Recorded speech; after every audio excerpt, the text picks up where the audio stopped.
Welcome back to the news at 10. Traders at the Buangwe market, located on the expressway of the Refinery Road, Warri in Delta State, will soon be having something to cheer about. This is because the state governor, Dr. Emmanuel Raran, has mandated that the market be cleaned up and allocated to traders within the next 3 weeks. This market, which was constructed in 2010 by the Delta State oil-producing Desopedec, has been abandoned by the traders because it's not been properly allocated to them while they still sell their wares outside the market. Buangwe Market, located on the expressway of the Refinery Road in Warri, Delta State, will soon be wearing a new look as the state governor mandates the market be cleaned up and allocated to traders accordingly within 3 weeks. The market, which was constructed in 2010 by the Delta State oil-producing areas, the Sopadec, was abandoned by the traders because it has not been officially allocated to them. This market has been completed for quite some time, and I see that it has been completed, but I also hear it has not been put into use. So I've come to check it today to see why it's not being used. Now, I'm giving the Sopadec and the local government council 3 weeks. The Sopadec, whatever work is still left, the Sopadec will do in 3 weeks, clean the place up, and working with the council, we allocate this market. Dr. Duaha further instructed that tricycles should be relocated from the market premises as they make the place untidy and could serve as a breeding place for criminals and miscreants. I've been getting some funny reports, that there are people who are occupying that building and actually sleeping there. Strange elements, we don't know where they are coming, where they have come from. In the day they are out trading, riding tricycles and all that, and at night they come there to occupy the place. That's why I've paid a surprise visit to the place with the SPADEC chairman and the council chairman, and I've given a directive that that shop has to be opened, has to be allocated and opened, so that these traders who are on the road and on the car park, they can move inside. It is with so much excitement that these traders received this news of having a shop allocated to them and moving into the market with the hopes that the challenge of transporting their wares from one market location to another would now be a thing of the past. And now to the arts. The Hamilton Workshop in Nagbaoto, Delta State, has become popular as a rendezvous spot for artists, no thanks to veteran artist Professor Bruce Anabapaya, but there's also a training center in Lagos which provides an atmosphere for younger artists to work together and be mentored by more experienced hands. On Art Review tonight, we take a trip to the Hamilton Training Center in Lagos.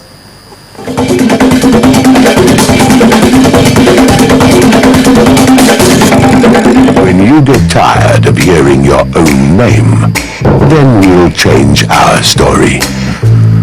Gouda, the ultimate.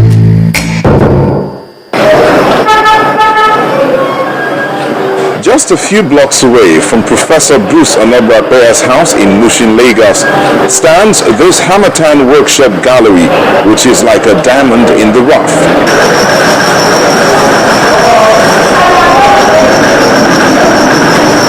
The beauty about it is that if you have any commodity or any product that is worth seeing, people will go wherever it is to see it. People will go. You know, I remember when, for example, the Vice President of the United States of America and his wife came to Mushi to see my father. So there must have been some value. And really this kind of art expression is propagated via word of mouth. Oh, have you been to Mushi, Mushi to see what's going on there? And people will take a whole day on a Saturday or a weekday, depending on how free they are, to come out here to have a look at some of these beautiful things. It's filled with works of art that simply take one's breath away and shows everyone how far creativity goes. Artists are people that are influenced by their environment. They are more like observers, people that comment, but this time they're not vocal commentators. They use artistic expression to comment on the environment and ideas, beliefs, and more or less forming the culture of the people. So they are more influenced by environment and what is going on. Turning nothing to something and waste to wealth are just what artists do.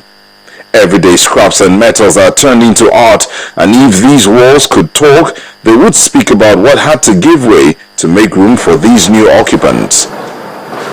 This place that you are seeing used to be a face me, I face you type of, accommodation where there were, 20 or 30 families rumbling everywhere. But at a point in time, there seemed to be some challenge with, who's going to inherit the house, who's not going to inherit the house. And we just decided to buy it. And when we bought it, it was a lot of work to be done because too many people had been working, staying here, living here. Ejiro Nobrakbeya is one of the brains that drive this project. The whole idea is to give young artists a space to exhibit and create good art. So, once in a while, professional artists come in to mentor the younger ones.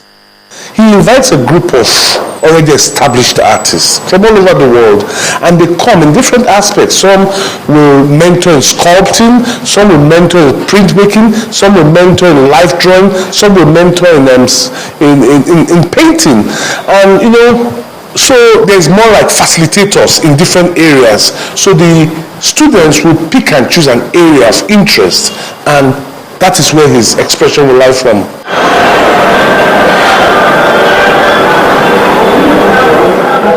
This is the Hamatan Workshop Gallery. It is an avenue where we put together, we document, we showcase, and we arrange exhibition of the participants of the workshop, which happens annually. It's also an atmosphere to share ideas, skills, and experiment. Adiola, Balogun, Peju Alatishe, and Ato Arinze are just a few of the contemporary artists that walk through these doors to be part of the mentoring process. Their works also hang side by side along with others that they have taken under their wings. The whole idea of the workshop is more or less an informal setup where people come together, they interact, they inspire each other, they socialize, and at the end of the day, they work, and these are the results. So you see that when they work together, there's a heightened sense of, expression. They want to do something new. They maybe want to do something better than the next person. And at the end of the day, they come out with amazing stuff. Some of them which become world-class pieces. And that is what we are seeing right here. These works come in different sizes and shapes, and for the organizers, the learning curve continues until the hands that created these works can make their good better and their better best. When you get tired of hearing your own name, then we'll change our story. Gouda, the ultimate.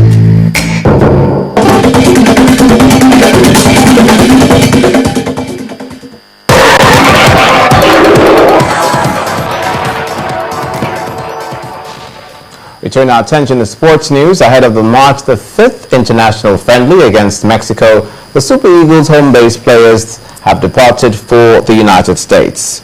Meanwhile, the Super Eagles have confirmed another top friendly against Scotland at Fulham's Craven Cottage on May the 28th. Manchester City bounced back from a goal down to win their first trophy under manager Manuel Pellegrini in the Capital One Cup final at Wembley. City fought back in the second half and equalized with a stunning 30-yard strike from midfielder Yaya Toure, followed by Samuel Nasri and Yetis Navas. Here come Manchester City again. Yaya Toure. Zavalotta. Toure! Fantastic! Utterly brilliant! Big game changer. Huge. Seemed for a while that goal number 119 of the season might not arrive, but it has now. Kolarov. First time hit! 2-1! Nasri!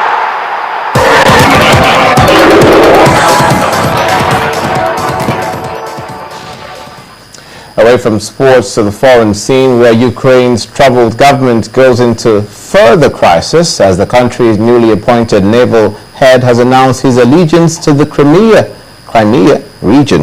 Rear Admiral Denis Berezovsky his declaration was made before the region's unrecognized pro-Russian leader Sergei Aksyonov. This comes as Russia prepares to deploy troops to the region.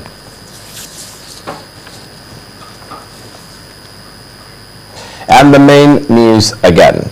The death toll in the twin explosions in Maiduguri, Borno State today hit 50. The state deputy governor visited the scene of the twin blasts and promised to compensate the families.